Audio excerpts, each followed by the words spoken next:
It's time for Wise Money with Korhorn Financial Group with financial advisors Kevin Korhorn, Mike Bernard, and Josh Gregory. Hello and welcome to another episode of Wise Money with Korhorn Financial Group, where every week we're helping you take your next wise step in your financial life. My name is Mike Bernard. I am one of the certified financial planners on the show. I'm also your host. Thank you very much for being with us. With me in the KFG studios, certified financial planner Josh Gregory. Hey, one of the most confusing things about your retirement will be health insurance. It's also one of the biggest variables that people make mistakes in. They don't plan very well for their health insurance when they get to retirement. That's why we're happy to welcome back to the program health insurance expert Ted Foster to give us an update on open enrollment periods this year, as well as several other items related to your health insurance. So Ted has been a regular feature on the show. I'm not even going to have him introduce himself. He's just, he's just part of the family here at the Wise Money Show. And also, I would just mention, this stuff is confusing, it's complicated, but we were talking with Casey Hendrickson before the show, and the episodes where Ted is a guest are constantly the most downloaded as well. So listen up, tune in. We've got a lot to hit with you. If you have a question, you can reach out to us a few different ways. We'd love to tackle it on an upcoming show, or if you have needs, you can reach out to us as well. You can find us online, wisemoneyradio.com. You can call us or text us, 574-222-2000. That's 574-222-2000. And all over social media. Every episode is on the YouTube channel. Just search Wise Money Radio. You can find us on Facebook and Twitter as well. Stay connected with the show that way. Well, welcome back. Can I point out, this is my first time being on the show with Ted. It is. Normally, you're on when I'm off on vacation or something like that. So they've been keeping us apart for a while here, Ted. I think probably you were working very hard. Oh, I'm sure. Thank you for that, Ted. Just kidding. Well, we'll see what happens now, mixing you two guys together. So Ted needs no introduction. He's the health insurance expert on the KFG team, and he specializes in making sense of the nonsense that is Medicare and health insurance. So let's get right in, Ted. We've got open enrollment for Medicare is starting very soon. What is open enrollment? What are the dates? What's this all about? Open enrollment is that time each year when you can look at your prescription drug plan and your Medicare Advantage plans and either stay with the one you have, if it's the correct one, or go to a new plan if you need to. And it's relatively easy to make that change. That starts on October 15th, runs through December 7th. Whatever changes are made during that time go into effect on January 1st. So even if you come in right there on October 15, any change you make, January 1st is when that takes effect. That's correct. All right. Okay. So you said prescription drug, you said Advantage plans. Can you change your supplement plan then as well, or not really? You can.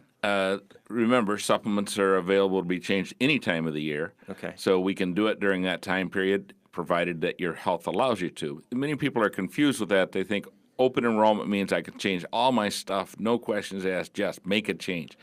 Not so much with the Medicare supplements. Okay, so, you're going to get me on my soapbox here. Go ahead. This stuff already, we're just a couple minutes in. So Medicare, it is so complicated at a time, at a season of life when you need it to be really simple, and then they use the term Medicare. It's the same word, but it means lots of different things. We're going to get into that a little bit later. But then now you just really got to me because open enrollment isn't so open. You can't make all these changes. So can you talk a little bit about that, going from an Advantage plan to supplement or back and forth? And it's not so open. It is for the things that we need to change. So we very likely may need to change. I really hedged that a lot, didn't I? That's all right. Your prescription plan. What I do is with all the people that I meet with is sit down and take all their drug lists, which is important that we have your drug list with you when you come in for a meeting so that we can look at those, go on Medicare.gov, and choose the perfect plan for the drugs you have today. Starting January, as soon as they change one of those drugs, we may or may not be on the perfect plan going forward, and we can't change until next year. But it is a really great time to sit down and review those, make sure we have the right plan next year so that if a drug has changed or if a formulary has changed, company maybe doubled their rates and we don't want to pay the premiums, that's all wide open. And we can do that, and it's relatively easy. Okay. So we just leave the Medicare supplements alone, usually, especially during open enrollment when things are a little busy, Yep. and look at those throughout the year. Now, you just said something. You said it's relatively easy to make those changes, but you've described to me the work that you've done before, and it sounds complicated. You make it easy for our clients, but on their own, I don't know how they would figure this out, because you've described to me that the cost of your prescription drug plan has to do with, well, who's the insurance company you're with. It's gonna, the other variable will be what drugs are you taking, what medications are you on, and even what pharmacy are you getting them from, right? Correct. There's all these variables, and so you're running it through what seems like a NASA-built algorithm to figure out what's the right coverage for each individual. And how you make that easy, it's a mystery to me, Ted. It really, and it is easy for the client, because we'll go through this and I key all of it in, and they bring their drug list. As long as they have their drug list, we can come up with just the right plan for them. So on that basis, it's easy when you know how to do it. If you're doing it on your own, I have no idea why you would. The cost for the plans is exactly the same if you work with a professional or if you try to figure it out all on your own. People do. I never understand why. There are many professionals out there that will do this with you.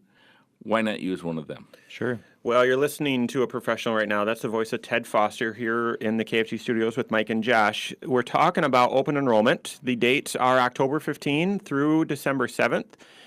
Are there any updates to any Advantage plans or supplement plans that you know of for this next year? Yeah, it looks like this year is going to be interesting. They've brought out in Indiana a Medicare savings account, which is I'm still studying it, but I like it. Yeah. So far, looks like it's going to be limited to low income. So I was a little disappointed with that. But we're going to figure that. I got a little more reading to do on that. I've been doing my recertification, and just so listeners know, any agent that sells Medicare Advantage plans and the Medicare drug plans has to go through a pretty stringent certification every year. So the knowledge they have should be up to date always. Yeah. It takes many hours sitting at a computer, depending on especially how many companies you do business with. But you have to, because you have to do a master AHIP or other companies that provide that certification, recertification, and then you have to recertify with each and every company on each product that they offer. There's a separate test. Well, this is so complicated. I know that's a nuisance to you. You're a professional. This is what you focus on. This is what you specialize in. But that rigorous process hopefully weeds out those who it's just are sort of fly-by-night charlatan type folks that could prey on people in this really vulnerable state. So you mentioned there's some new things going on. So this is something I want to point out. I mean, so what should someone be doing during open enrollment? Do you recommend they sit down and meet with you, whether they've got a change to their drugs or not? Are you meeting with everyone? What should people be doing if they're on Medicare during October 15 and December 7th? What should they do? Let me answer that with a story of what happens every year. January, February, March, along in there, every year somebody calls me and says, I just went to fill my prescription and it's costing me a fortune now. What can we do about this? And the answer is nothing. Change drugs, we'll look at options, but they're really, the window is closed. Yeah. So here's what we need to do. We need to just take the time to look at our prescription drug list, key it in, make sure we've got the right plan going into the new year, every year.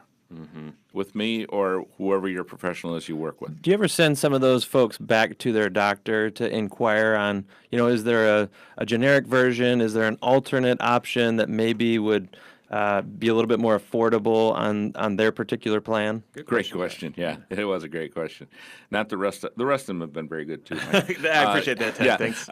But listen, if you're on a Eliquis, brand name blood thinner, a lot of people on that. Okay. With no plan, it's going to cost you about $550 a month. Wow. Okay, so if you have nothing. So if you do have a plan, it's going to cost you considerably lower, but then you'll this year, you would go into the donut hole. Next year, the donut hole is going to be closed. So they were going to close it in 2020, but they're closing it in 19. And so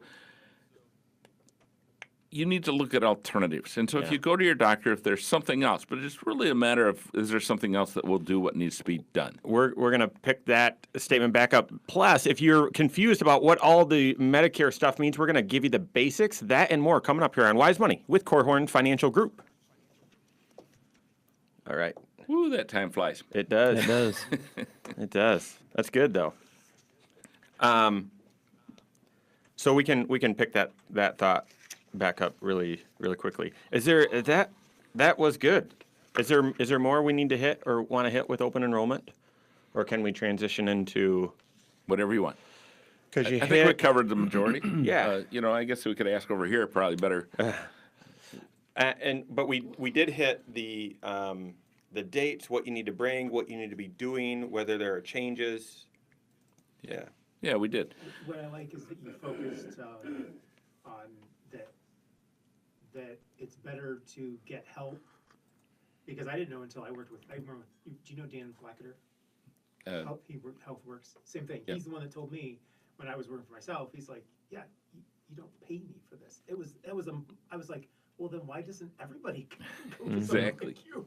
Yeah. And he did what you do. He does a great job of explaining things up front and all that. So it's Yep. that I think is a big win for so many people because they just don't So, know. so you're going to want to go into just Medicare and health insurance in general now? Yep. Okay. Well, Medicare in general, Oh, okay. and then the next segment would be health insurance. Can I ask a specific question, almost like a listener type question? for the Medicare one? Inside the Medicare section? Yeah. Sure. It has to do with, put you on the spot. Yeah. It has to do with number of days of therapy that someone gets on an annual basis. Yeah. So I wanted to give you that Great. scenario. Because we're coming towards the end of the year. Surgery in January as opposed to December. If they've, I don't know. We'll see what comes out We'll here. see if I have any idea what the answer to that is. Oh, okay. It'd be great. All right. I can hardly wait. All right. Ready? Do you understand all the alphabet soup that is involved with Medicare? Do you understand the big choice that's coming up? We're going to help you make that decision. We're going to know what all of this is. We're going to help you with all of that here coming up. This is Wise Money with Korhorn Financial Group. Thanks so much for being with us. My name is Mike. Here with me in the KFG studios, health insurance expert Ted Foster, back helping us all understand health insurance a little bit better, as well as Josh Gregory. If you have any questions, you can reach out to us in a few different ways. You can find us online, wisemoneyradio.com. Call or text 574-222-2000, and all over social media as well. Also want to say thanks to the attorneys at Ledoux, Kern & Keene, as well as First State Bank for making the Wise Money Show possible. Thank you very much.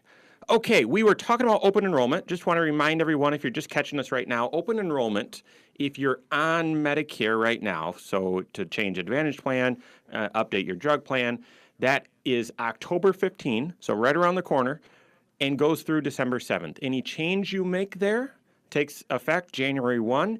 And if you're trying to make changes to your drug plan, if the prescriptions change or something like that, trying to do it outside of that window, you won't be able to. Schedule a meeting, meet with your health insurance expert, bring that prescription list with you, and they'll work with you to make sure you've got the right stuff, the right plan, all that. All right, let's take a step back. What in the world is Medicare? What's AB? What are the basics that someone needs to know? I often say you're going to make one of the biggest financial decisions of your life at 65, and you're kind of stuck with it. I know that's not perfectly true, but you kind of are. And so what is that decision? What's the difference? Try and make some sense of this. Okay. So the four parts of Medicare are Medicare Part A, which typically is referred to as hospital coverage. You pay for that throughout your lifetime. Almost never meet anybody that has to pay for that in retirement. So let's just say that that's a zero cost. And we never use the word free. That's a zero cost. Okay. Then there's Medicare B, which is typically called doctor's coverage, and that will cost the average person $134 per month. Covers your doctor bills, covers other things, but That price might be going up. Do we know yet? Haven't seen that yet. Yeah, they'll announce it later. Okay. Yeah, they'll hold that close to the vest. But so Okay. far it's 134. But it goes up if your income is higher, and so you always have to be aware of that. And they don't look at your current income. So you say, "Oh, well, I'm retired. My income's low." They look at your income from 2 years ago, and then they determine what Part B will Of cost. course they do. It makes a lot of sense. Yeah. So you Okay. always have to know the 2-year time frame. Just know that that's not everybody. It starts at a household income for a couple of 170,000. That's where the step up in cost starts. So it's not everybody. It could hit you, though, if you sold some land or you had some sort of an event that causes a spike in your income somewhere in retirement as well, though, right? It absolutely can. Let me just tell you a short story. A gentleman a couple weeks ago, and he says, "Well, I've got a letter here from Social Security. They're going to charge me more for B because I inherited some money from my father." And I'm thinking, well, that shouldn't have been taxable. And he says, and I said that to him, and he says, "Well, it was a large IRA." Yep. And he had a previous advisor that didn't give him the best of advice, carefully stated, and so he just had it taxed. And so, had he been working with Corehorn, he probably wouldn't have had to do that all in 1 year, stretch it out, stay under the 170. So he now does work with Corehorn, so I just stopped the meeting, walked over to his advisor here in the house, and said, "Tell me what this is and what went on, and is there any correction today?" And so I got a quick rundown on that. We did what we could do, went back into the meeting and said, "Listen, I think this is the answer. Go to the Social Security office," and I downloaded a form for him from socialsecurity.gov to appeal that. But I says, "I think if you go to the Social Security office and you talk to the right person and you're nice to them, maybe they can do that today." And they did. Wow. He went there, and they said, it's not Great, going to be great, this. great coaching. That's Yeah. good. So it got it back down to the 134 because there are exceptions to that. So, Josh, you're right. There are things like that. If you sell a business and you've had pretty high income, they're probably not going to let you off the hook on that until the 2 years are up. But it's worth you at least need to appeal it. So here in the KFG studios, Mike, Josh, and health expert Ted Foster, and that's just a perfect example of why you need to be doing financial planning and why your certified financial planner needs to be working with the other experts, the other financial professionals, because that whole situation that you avoided via exception could have been avoided completely using a thoughtful and planful approach. All right, so that's Part B, 134. Yep. Okay, keep going. Part C are the Medicare Advantage plans, and there are just a variety of those, and they range in benefits tremendously. They range in cost a lot. Some are zero. Right. So they work well. I think they're improving. I've been through the training with a couple of companies, and I think that this year there are some better benefits out there for those plans. And so we'll take a hard look at those if they're the right answer, then we'll use those. If they're not, you have to understand in retirement, most people want things simple. And they don't want to have to manage their claims and Right. who do I owe and who do I owe this and who do I owe that. So I try to put together a plan that's simple, easy to understand, that you can live with on a long-term basis. Because when do you have to manage a big claim? After you've been sick or after your spouse has been sick. And we're not in our optimum frame to do that. I want to applaud that. point. Applaud that too. Okay, that's Part C, Medicare Advantage. Yep. Last one. Part D is the prescription drug plans, and those it's a Medicare part, but you enroll for those either online or through a professional like myself, or whoever you work with, and the cost is reasonable to not so reasonable. From in Indiana from like 1840 to a high of 100 and some. So you have to choose the right plan, and the right plan is chosen not from the premium, not from the name of the company, but from your prescription drug list. Got it. Now, so those are the parts, and I want to see how you package those because they don't go really in order. But can you touch on a supplement then? Yeah. What's a supplement? So just to make this really confusing, the insurance companies, well, I guess it was the Medicare that required it. CMS required them to have plan names, so they chose the plan names A through N. So we overlap letters, which is always confusing. So I always talk about the parts of Medicare and the plans of A through N. And so if you can keep that straight in your mind that these are parts, these are plans, and then you choose the appropriate one. One of the nice things when you're shopping for a Medicare supplement, if you choose Plan G, for example, everybody's Plan G is identical in benefits, with a couple minor exceptions, but it's close enough to say everybody has to toe the line and all the benefits are the same. There's a couple of companies that add on some things, but they add them on at an extra cost. And so you know that you can actually compare prices. So if I choose G, everybody's G is the same. Who's got the best rate out here? Got it. And who's a company I trust? So those are supplement plans. All right, now how does this all fit together? And I shared that you've got to make a huge decision. What decision is that? Okay. So I have to decide, am I going to go with a Medicare Advantage plan, which is fine, and we'll go through that option, and what does it cost me? And so kind of a nice thing about those is it pulls your Medicare and your coverage, your health coverage, and your drugs together. Or I go with a Medicare supplement, and I still have to buy a Part D drug plan. So I've got those two going on. So I just stay with traditional Medicare A, Medicare B, a Medicare supplement, and a drug plan. That's right. So I think it's worth restating.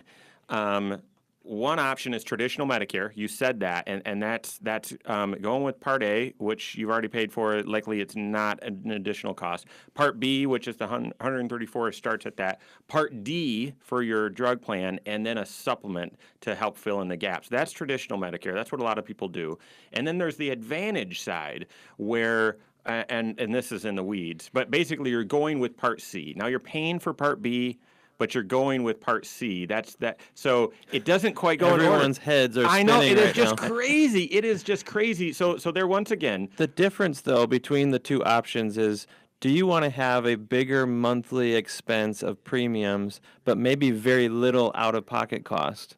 Or do you want to have very low cost every month of premiums, but maybe have to bear the risk of having some big-ticket items land on your shoulders? You need an expert helping you make that decision, all wrapped in with your comprehensive financial plan. We've got more to talk about here with Medicare, as well as the health insurance exchange. That and more coming up here on Wise Money with Korhorn Financial Group.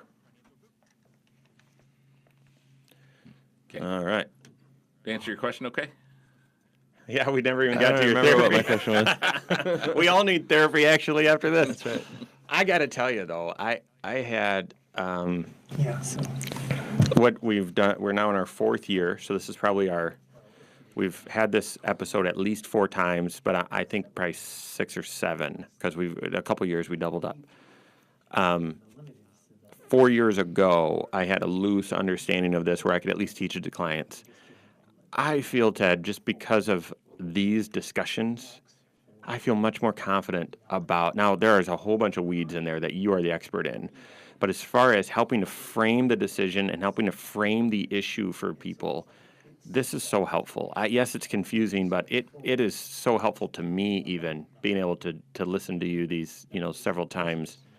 This is good stuff. One thing that you guys have done, that I only recently learned, is you have a projected dollar amount for health insurance coverage when you do your people's financial plan of $33.50, and then we inflate it. Then we inflate it at 5%, but we only inflate Social Security at 2%. That's sort of not possible, right? So we're hedging a little bit because the Medicare cost of $134 cannot go up. If you're on Social Security, it cannot go up more than your cost of living adjustment, and so we're hedging that a little bit. But Part D and the supplement. supplement could Those rise. can. So So I think you've got a good Still number cautious. there. Had an interesting conversation. If you ever work with Whirlpool retirees, you probably won't need to use that number, and we can talk about that. Oh, okay. Offline. Yeah. Yeah. All right. So let's talk about. So basically, the issue is if you aren't eligible for Medicare and you need health insurance, what are your options? So And under 65 or not disabled, right, or not have end stage renal disease. Those are the only ways. But right, leave that one alone. yeah, So really, it's just am I eligible for Medicare? yeah. If I'm not, then what do I do? Yeah, do it. And so most people, they turn to their, so we'll talk about it. So, but that's third segment. So, all right, we ready? I think so. We can print some of that out. Yeah, it's probably a good idea. Hold on. Chatting about my error message again. Fun. If you are not eligible yet for Medicare and you don't have health insurance through your employer, maybe you're self-employed, not working, what options do you have? I'm talking about the Affordable Care Act. We're going to make some sense of what that is and explore other options as well. This is Wise Money with Korhorn Financial Group. Thanks for being with us. My name is Mike, here with me at the world headquarters of Korhorn Financial Group in the KFG studios, health insurance and Medicare expert Ted Foster, as well as business partner and CFP Josh Gregory. I want to say thank you to Bethel College, soon to be Bethel University, Adult and Graduate Studies, as well as Diane Bennett with REMAX 100 for making the Wise Money Show possible. Thank you very much. We're talking about health insurance. We're talking about Medicare. We talk about this, once a quarter, every 6 months or so, and just consistently, it's the most listened to, most downloaded episode from Wise Money. And so kudos to you, Ted. I also think, though, it's just such a confusing topic. People need help. If you need help, if you have questions, reach out to us. We would tell you, contact your certified financial planner, talk to your health insurance expert. If you don't have one, you can certainly contact us. If you have any questions for the show or would like to reach us, you can find us online, wisemoneyradio.com. You can call or text us, 574-222-2000, or you can find us on social media, Facebook, YouTube, Twitter. Just search Wise Money Radio. All right, so we've talked about open enrollment. October 15 to December 7, you need to meet with your health insurance expert. That's if you're on Medicare right now. If you aren't on Medicare and maybe you've got to make that decision coming up, or you're helping parents make that decision, we just shared with you what the parts are and what the plans are. All right, what if you're not eligible for Medicare? And what if you need health insurance? What are your options? Okay, so I'm going to back up just a little bit from that question, Mike. If you're new to Medicare, so you're aging in and you're still working or not still working, when do I start working on this? Well, that's a question I get a lot. Yes. And so here's what we try to do. I had one of these conversations this morning before I came in here. 1 year in advance, the guy's planning his retirement, and he says, listen, I need a conference call because he's not in local with my wife and I both, just so we can get comfortable. And I said, that's a reasonable request. So we arranged that. We're going to do a teleconference and go through it, and then they will be comfortable. Yes. But then I said to him, I says, however, 90 days before that retirement date happens, you have homework assignments. Mm-hmm. So we'll do this now to get comfortable, but I want a 90-day window before the date you're going to pull the trigger. Same if you're going to age in. About 90 days in advance, you need to start working on this, not less than that. And more is better. Yeah. So if we do it 3 or 4 months in advance, have maybe 5, 6, sure. So we get comfortable, then we start our homework 90 days in advance. Make sure we have A and B if we need those, make sure we do the things we need to do. If you're still on a group health plan and you want to just put money in your HSA past 65, let's make sure we went through the steps to opt out of Medicare A, so we can do that legally. A lot of people do that, but let's make sure we're doing it legally. And so there's those steps too. So let's make sure we don't forget those. I'm glad you mentioned that. All right. So then come back to your question. Josh, I know I triggered something with you, but let me go ahead and do this. So if you're not eligible for Medicare, what are we going to do? Well, we've kind of gotten used to the marketplace and the Affordable Care Act and enrolling in that, getting our tax credit if we qualify for one. That's still here. That's still going to happen. We only have 2 carriers in 18. I've heard rumors we're only going to have 1 in 19 for the statewide, so I'm a little concerned about that. Working on getting the solid answer because I just heard that yesterday. Okay. So we'll have answers to that. But it still is the first place people go is to the marketplace, healthcare.gov, do that with a professional. Do it yourself. Good luck. It's not like buying on Amazon. Yeah. But it's not that difficult either after you learn how. Yeah, okay. All right. So then what else could I do? Keep in mind now, for several years, we've talked to people, and we do a lot of the Christian healthcare plans. Yeah. There's 4 or 5 different ones that are out there. We've had very good success with those on some big claims. It's a different type of insurance, and I don't even know if you can call it insurance, not. right? And so just be careful about that. Now, yeah, we've had a lot of people use them, and they've made sense and so on. But it's not insurance; it's different. It so you is. just want to be aware of that. Be aware of that. Next year won't be penalties for people that don't have insurance. Okay. The penalty goes away. That doesn't mean the need goes away. You know, we're penalized if we don't buy insurance, but let's face it, we need to buy insurance. Right. Yeah. I'm waiting to see, hopefully, some companies step up with some lower cost plans that are good. There are some of those out there. There are hospital indemnity plans and so on. I haven't found what I consider a really good one yet. Okay. All right, now I want to go back, and Josh, you had a question in there in the middle. You want to hit me with that? Yeah, sure. Okay, so the scenario I ran into this week, we've been talking about Medicare open enrollment season, but what's happening with many group plans is they're having their own open enrollment type season where they can make some adjustments and changes on their work policies, right? Yep. So I have a client who husband is retired, has a much younger wife who's still working, and she's carrying insurance for both of them, even though he could be on a Medicare supplement. So he's well over 65 years old. And now they're kind of facing this decision: should he come off of their insurance and go on Medicare? And she's got to make this choice. She has a high deductible plan through work, so it's not costing a whole lot of money. But as he gets older, he may have to tap into that deductible a whole lot more often. But what are their options? And when do they have to make this decision? What allows someone to come off of a group plan and then go on to Medicare? Okay. So I have not yet met anybody that gets older and healthier. Some people maintain really good health, but very seldom do we get older and healthier. So we have to look at that situation and say what's best for them. Most companies, I think that's a fair statement. I think most companies are charging more and more for spouse coverage. So if she has to pay a premium for him for their high deductible health plan, then you look at the numbers first. And so if it's over $300 a month, that's a safe number. I don't care how old he is, because you didn't say, and that's okay. So if they're paying more than $300 a month, he probably should make the transition. Go on Medicare, get a Medicare supplement or an Advantage plan and a drug plan, and save the money and have probably better coverage than at work, especially if they go with a med sup. And really, this is the time of year for someone to make that type of a decision, right?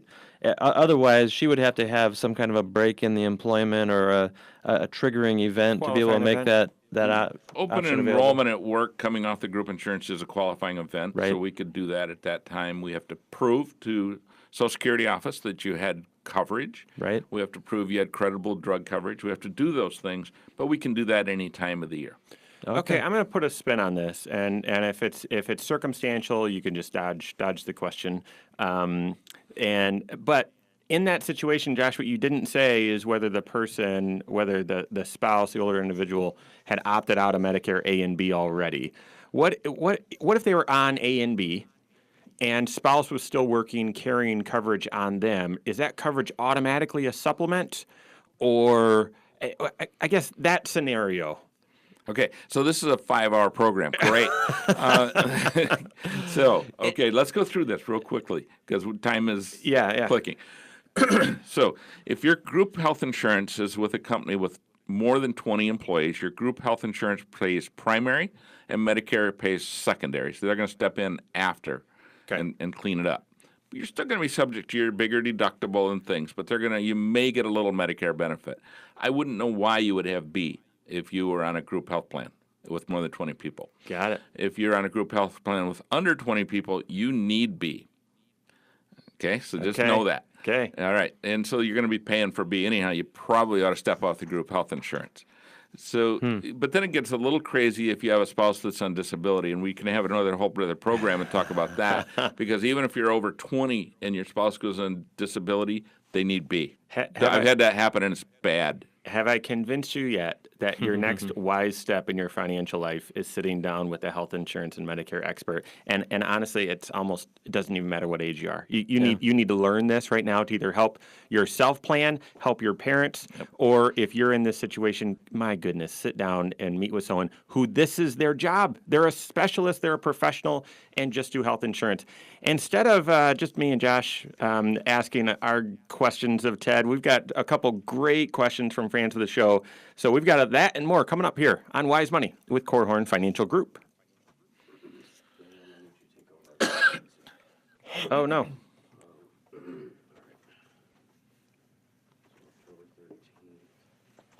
Was the third one? Yep, segment 3. All right, get out of here. So I'm going to upload this, set up your new file. All you need to do is label it segment 4 and upload here, and then sign me out, please, because I'm in my account. I'm not in Mike's. Is there anything we can do to help, Casey? Not right now, no. My family's okay. Shanna's one of her babies, her friend's babies just died, and the mom might go too, so they're asking for emergency. Oh, my goodness. Okay. She does the angel photos. Wow. Okay. Thanks, man. Yep. All right. Take it easy. And remember, please sign me out. Thank you. And then at least you'll have the one segment, so. See you, bud. Thanks. All right. Okay. That was good. That was a good show. My goodness. A lot of material. Oh, yeah. And It's just a lot of material. And the decisions are so critical. I mentioned briefly that I had somebody that had this experience. His spouse he worked at a company with more than 20, but under 100. His spouse went on disability, and we said to him, she needs B. He says, Social Security said she doesn't need it. It's like saying the internet's always right. Yeah, but Social Security should have been right. They should have been right. Say that on the internet. You know, they really should have been. And so $240,000 in claims later that he owed because he didn't have B. What a scramble. And, of course, he's mad at us and the company. And we had all told him to get B. He decided not to. And so That's awful. we'll cover that sometime. But I know we need to get this. But you got to be right. You just got to do that stuff, and you really have to be right. All right. So we've got a couple of questions. I'm really curious about your answer to the first one because I don't know that answer. I have no clue. And so I can't remember the question, so I'm ready. Okay, good.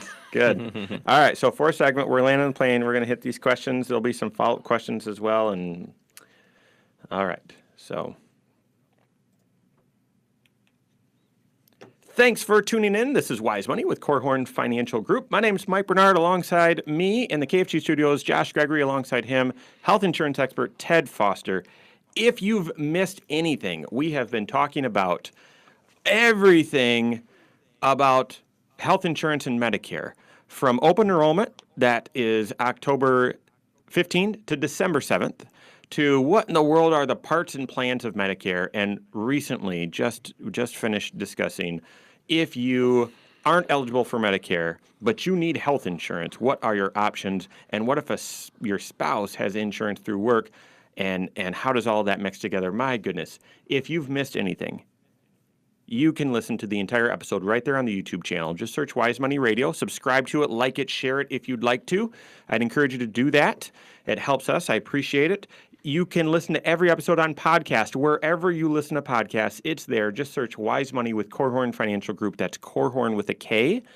Lastly, every episode's on the website, wisemoneyradio.com. You can even submit some questions to the show that way as well. Speaking of questions, we've got a couple Medicare health insurance related questions from some fans of the show. And here we go. We're kicking off with Tom, age 51. He's from Granger. My mom is 84, and I'm helping her with her finances. She is a widow and is on traditional Medicare. Okay, all this is helpful. Thanks, Tom. She just asked me or told me that she's going to need dentures. is that covered by Medicare, or will that be out of pocket? That will be out of pocket. Really? No Okay. dentures, no denture coverage. And so what if it's deemed medically necessary because they're this isn't just to have a better Because you smile. have to eat. Well, yeah, right. Or I don't know. There's Nice, Josh. no, there's some people that veneers. No, right. yeah, So medically necessary. Hey, I've got. Still, Medicare doesn't cover it. If you could prove that it's medically necessary, then maybe, Maybe. but probably not. Okay. Wow. Interesting. Wow. Are there I have no concept for how expensive dentures are, but extremely expensive? yeah. Yeah. So what about, are there any supplement plans? Are there any advantage plans that would pick that up? Is that an add-on with any of these options, or not really, or? If they do, because you can add dental coverage, and it'll have a $1,000 annual maximum or a $1,500 annual maximum, something like that. But if you need dentures, that's going to not Way really, exceed that number. Huh? yeah, it's not going to help you much. Do you often recommend that people buy the dental insurance at that, in this stage where they're on Medicare and so on? I mean, is that something that's brought up typically? I'm pretty good at talking them out of it. Oh, really? One of the better plans that I've seen covers 60% in the first year, but nothing for major. So the benefits are 70%, really, they're not very good. yeah. So you're just trading dollars with the insurance company then, You huh? kind of are. And and I had a friend of mine, a good, really smart guy, and he always says, you can't trade money with an insurance company and win. Yeah. Interesting. Well said. So, okay, what about vision coverage? You know, kind of same boat. Maybe a little bit better because it doesn't hurt so much. Premiums, very low. Okay, $5, $7, $8 a month instead of 30, 40, 50. that's for vision coverage. Yeah. So getting glasses, contacts, that sort of stuff is not through Medicare. You've got to get separate insurance. You do. Okay. What about hearing aids? Oh, hearing aids are just a challenge. But some of the Medicare Advantage plans do a really good job on hearing aids. But you have to follow the rules. I will say that. Just make sure if you have an Advantage plan, it probably is going to give you some hearing aids coverage. But if it tells you to call a separate toll-free number and go to a separate place, do that. Do not say, well, this doctor's part of that, but I'm seeing over here at his other office, that should be fine. Make sure it's fine. I've had claims denied because you saw the right doctor, but in the wrong place. Wow. So you got to really follow the rules carefully on the hearing aid. But hearing aid coverage through the Advantage plans has improved. What about through supplements? No, Really?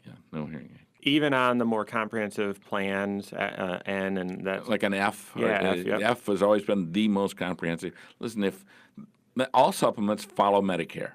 So if Medicare says, yeah, we'll pay some of that, Okay. the supplement says, We'll cover. We'll help. cover. We'll cover based on the contract you chose. Interesting. Wow, this is interesting and very, very applicable because, if you've got to make a decision about Medicare at age 65, likely at some point between 65 and 95, you'll probably find out you've got to make some big investments in your teeth, in your hearing, or in your vision. And so, work with an expert. Well, and I would applaud Tom in this case, who's helping his mom, too. Yes. Because as she gets further and further into retirement and the rules are changing and whatnot, man, to have an extra set of eyes and ears on these types of issues, what a wonderful blessing that is to your aging family member. That's right. All right, in the studio here with me, we're talking healthcare, everything Medicare. Ted Foster here with me, Mike, and myself, Mike, and Josh. Another question here, Mark, 68, South Bend. I'm planning on retiring at the end of this year, and I'm wondering what to do with the money that's in my health savings account. Since getting on Medicare, I was told I couldn't contribute to my HSA anymore. But there's still around $5,000 in that account, and I'm not sure what the smart choice is. Do I leave it alone? Do I invest it? Do I use it? Thanks for your help. So he mentioned 68, mentioned still working, planning on retiring at the end of the year. All that, those are helpful clues. Okay. What are your thoughts? what can I do with my HSA? That's the simplest question in that whole thing. Yeah. So what can I do with my HSA money after I no longer am putting in? I'm just have it in there, and what can I do with it? Well, you can still pay any uninsured medical. You could buy the dentures with that down the road. You could get the hearing aids with that money. So it's That's brilliant. Yeah, build that thing up as big as you possibly can throughout your working lifetime, and then let it ride and use it for these things. You can reimburse yourself for your Medicare Part B cost, so $134 a month. You can take it out tax-free, spend it. Okay. And then, and I know the answer, but Yeah. but supplements? No. No. You can't. This is the crazy thing. If you're on Social Security, they're going to pull your Medicare Part B right out of your Social Security. But you're allowed to reimburse yourself for that. They don't pull your supplement right out of your Social Security. You got to write a check for that, but you can't use your HSA for it. Give me a break. That is ridiculous, in my opinion. We probably my opinion. probably can't change that this morning, but I agree. Okay, so Josh, what's your perspective on that? And there's one other wrinkle that I don't know, Ted, if you're going to hit on, but he said he couldn't contribute to his HSA anymore, even though he was still working. Let's touch on that. Let's do that. Because he was on Medicare. Did he need to be on Medicare? No, but in fairness, he's 68, and I can't remember. There was a period of time we did that just carte blanche. You could just opt out of Medicare A and B and keep putting money in your HSA account. Then there was a period of years when it was forbidden. No, you can't do that. Big court case, boom, boom, boom. Lost it, appealed it, finally won it, and now you can again opt out of A and B. So I'm not sure if when he turned 65, Oh, yeah. 3 or 4 years ago. I'm not sure exactly what day that happened. So he probably he may have looked at that and found that he could not, but you can today. But under today's rules. But it's a little tricky to opt You out of you A. have to do it. You can't just say, hey, I didn't sign up, or I had one yesterday. Oh, they didn't send me a card, so I guess I'm not in A. Probably, but I'd like to have you go through the steps and actually opt out. That's right. So Josh, what's your take on the HSA real quick? I mean, even at that stage of life. Yeah, I mean, I love the idea of having almost like a medical emergency fund sitting there, right? This is a pool of cash that you could get your hands on as you need it for the unexpected dentures, the hearing aid, the eyeglasses, that sort of thing. So keeping it liquid, I think, makes sense. Not investing it and turning it into some sort of growth engine where you let the money ride for a while. Keep it liquid. If we're talking $5,000, now if you've got $45,000 in there, that might be a different story. And I'm reminded also of a strategy of reimbursing yourself for past expenses that Kevin shared about on a prior show as well. So there's some creative ways that you can tap into that money in retirement. Yep. And if you're using it for qualified medical, it comes out tax-free. At that age, you could just pull it out for any reason and avoid a penalty, but you would have to pay tax on it. That is all the time we have. I want to thank Tom and Mark for their questions. Thank you very much. Ted, thanks for being on the program. As always, it's great. So on behalf of special guest Ted Foster, Josh Gregory, myself, and all of us at Korhorn Financial Group, have a great weekend. We'll see you next Saturday for Wise Money with Korhorn Financial Group. Securities offered through Silver Oak Securities, member FINRA/SIPC. Advisory services offered through KFG Wealth Management, LLC. Doing business as Korhorn Financial Group. KFG Wealth Management, LLC and Silver Oak Securities Incorporated companies are unaffiliated.